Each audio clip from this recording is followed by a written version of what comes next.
Resident Evil 3 Nemesis was released in 1999 and served as both a prequel and sequel to Resident Evil 2.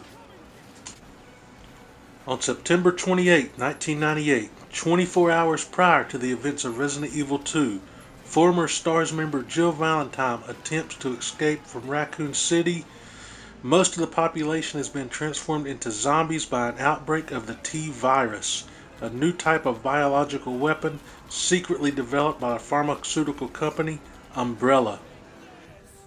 On her way to the Raccoon City Police Department, Jill runs into fellow team member Brad Vickers, who is killed by a new enemy. This creature is Nemesis, a bioorganic weapon programmed to target surviving STARS members.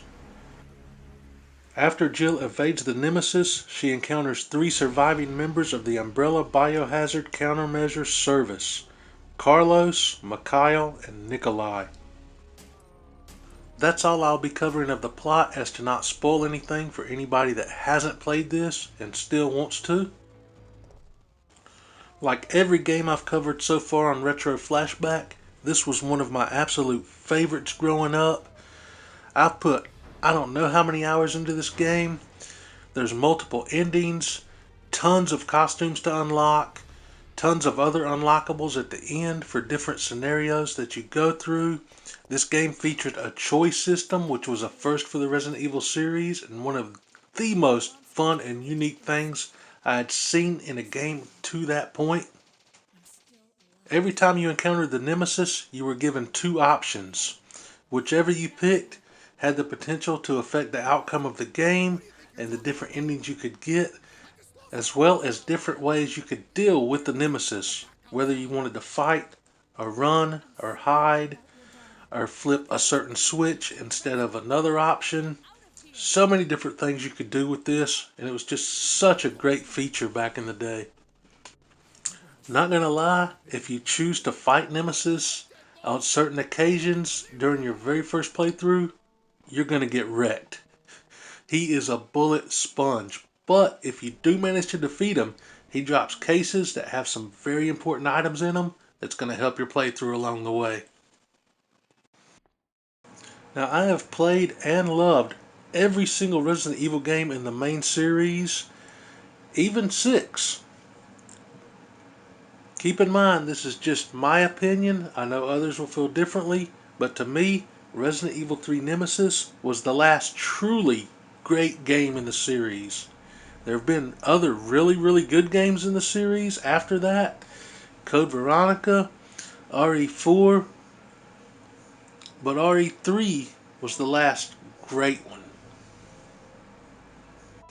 Again, this is just my opinion on the series. I prefer the old school games over any of the new ones. That's why I was so super excited when they announced the Resident Evil 3 remake, and so horribly disappointed when it came out. It seemed like all the things that made Resident Evil 3 Nemesis great on the PS1, they removed in the remake. Took out a huge portion of the game that's very important to the story, in my opinion, the clock tower. They removed the choice system. They took out the alternate endings. They removed all the unlockable costumes. Basically everything that made the original game fun, they scrapped in the remake. Now the remake, I'm not gonna lie, it was okay.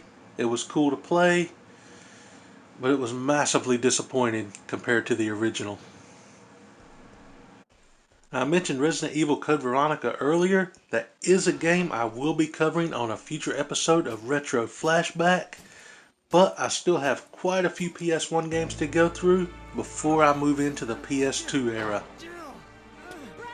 Alright, that's it for this episode of Retro Flashback. I will be putting a poll up on my community tab with 3 PS1 games. The ones with the most votes will be the next episode. See you guys then.